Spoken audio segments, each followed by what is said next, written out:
নমস্কার বন্ধুরা, চৈতালির পাকশালায় তোমাদেরকে স্বাগত। আজকে আমি বেশি করে পেঁয়াজ আলু দিয়ে ডিমের ঝোলের রেসিপি তোমাদের সাথে শেয়ার করব। এটা আজকে আমি বানিয়েছিলাম, আর এটা এই বৃষ্টি ভেজা দুপুরে গরমের মধ্যে খেতে কিন্তু বেশ ভালোই লাগে। তোমরা দেখো আমি কি করে এটা বানাচ্ছি। তোমরা অবশ্যই এটা বাড়িতে বানিয়ে খাবে, দেখবে খেতে কিন্তু খুব ভালোই লাগে।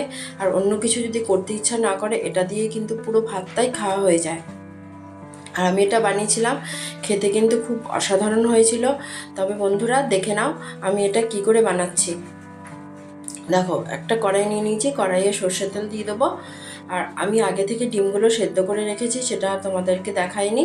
এবার দেখো, তেলটা গরম হলে এর মধ্যে সামান্য হলুদ আর সামান্য নুন দিয়ে একটু নাড়িয়ে নিলাম। এবার আমি ডিমগুলো ছেড়ে দিচ্ছি, যে ডিমগুলো আমি সেদ্ধ করে রেখেছিলাম। আর ডিমগুলো না একটু একটু দিক আমি কেটে নিয়েছি, মানে একটু চিড়ে নিয়েছি ছুরি দিয়ে, না হলে ডিমগুলো ফুটে উঠতে পারে। সব ডিমগুলো আমি দিয়ে দিলাম। এবার ডিমগুলো আমি ভালো করে নাড়াচাড়া করে ভেজে নেব। একটু লালচে করে ডিমগুলো ভাজবো। তবে দেখো, এমন করে ভাজবে যেন ডিমগুলো শক্ত না হয়ে যায়। দেখো, আমার ডিমগুলো ভাজা হয়ে গেছে। এবার আমি নামিয়ে নিচ্ছি। এবার আমি এই তেলে আলুগুলো ভেজে নেবো। দেখো, আমি লম্বা লম্বা করে আলুগুলো কেটেছি, একটু বেশি আলু দিয়েছি আমি।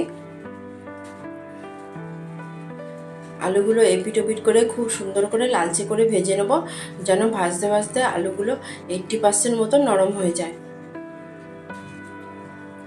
দেখো, আমার আলুগুলো প্রায় ভাজা হয়ে গেছে, আলুগুলোও লালচে হয়ে গেছে।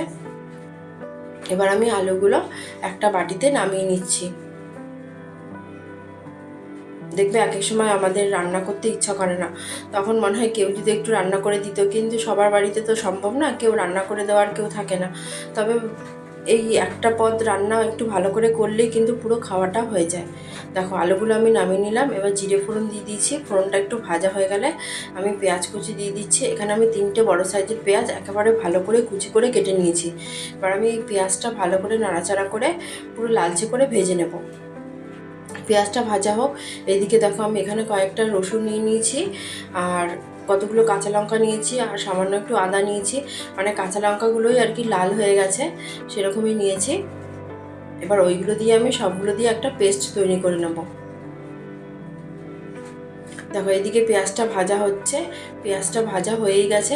দেখো, যে পেস্টটা আমি বানিয়েছিলাম ওটা একটু জল মিশিয়ে দিয়েছিলাম। এবার এটা আমি ঢেলে দিলাম পেস্টটা। এবার সবগুলো একসাথে খুব ভালো করে কষাতে হবে।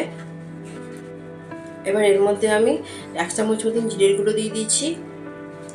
এবার 1 চামচ মতন আমি এখানে কাশ্মীরি লঙ্কার গুঁড়ো দিয়ে দিয়েছি, দিয়ে খুব ভালো করে আমি কষিয়ে নেব।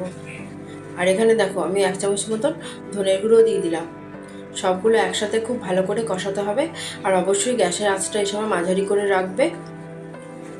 আর এখানে আমি একটা বড় সাইজের টমেটো পেস্ট করে নিয়েছিলাম, ওটাও দিয়ে দিলাম। টমেটো পেস্টটা পরে দিলে না সবজির কালারটা খুব সুন্দর আসে। এবার সবগুলো একসাথে আমি কষিয়ে নেব। একটু হাতে সময় নিয়ে কষাতে হবে, যত ভালো করে কষাবে রান্না কিন্তু তত ভালো হয়। দেখো, আমার কষানোটা হয়ে গেছে। এবার যে আলুগুলো আমি ভেজে রেখেছিলাম সেই আলুগুলো আমি ওর মধ্যে দিয়ে দিচ্ছি, মানে এই মশলাটার মধ্যে দিয়ে দিচ্ছি। দিয়ে আবার আমি খুব ভালো করে নাড়িয়ে চাড়িয়ে নেব, মানে আলুটার সাথে মিশিয়ে নেব। প্রত্যেকটা আলুর টুকরোর সাথে যেন মশলাগুলো মিশে যায়। আর সবসময় গ্যাসের আঁচটা মাঝারি করে রান্না করলে কিন্তু খেতে ভালো লাগে, না হলে না মশলাটা যদি পুড়ে যায় তাহলে কিন্তু খেতে একদমই ভালো লাগবে না। দেখো, ওটা মেশানো হয়ে গেছে। এবার আমি জল দিয়ে দিচ্ছি। যেহেতু আমি এই ঝোলটা একটু পাতলা পাতলাই করব, সেই জন্য আমি এখানে 1 গ্লাস, আর বড় গ্লাসে 1 গ্লাস আর অর্ধেক গ্লাস জল দিয়েছি। জল দিয়ে ভালো করে নাড়িয়ে নেব। এবার আমি এখানে নুন দিয়ে দিলাম। এখানে আমি 1 চামচ মতো নুন দিয়েছি। নুন দিয়ে খুব ভালো করে মিশিয়ে নেব। দেখো, আমার মেশানোটা হয়ে গেছে। এবার আমি ঢেকে রাখছি। বেশিক্ষণ না, 10 মিনিট মতন ঢেকে রাখবো। 10 মিনিট পর ফিরে আসলাম। দেখো, এটা ফুটতে শুরু করে দিয়েছে। এবার একটু নাড়িয়ে চাড়িয়ে নেব। এবার আমি যে ডিমগুলো ভেজে রেখেছিলাম সেই ডিমগুলো এর মধ্যে দিয়ে দেবো। দিয়ে খুব ভালো করে একটু মিশিয়ে নেব। তোমাদের যদি ভালো লাগে তাহলে লাইক করবে, সাবস্ক্রাইব করবে, আর বাড়িতে রান্না করে অবশ্যই খাবে, খেতে কিন্তু খুব ভালো হয়। দেখো আমার মেশানো হয়ে গেছে, এবার আমি ঢেকে রাখবো। আলু তো প্রায় নরমই আছে, বেশিক্ষণ লাগবে না, 5-7 মিনিট মতন ঢেকে রাখলেই হবে। দেখো 5-7 মিনিট পর ফিরে আসলাম। এবার নাড়িয়ে চাড়িয়ে নিচ্ছি, আমার রান্নাটা প্রায় হয়েই এসছে, আলুগুলো নরম হয়ে গেছে।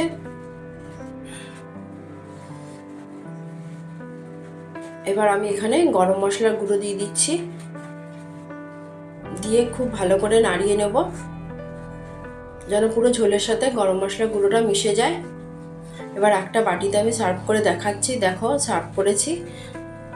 Bye bye.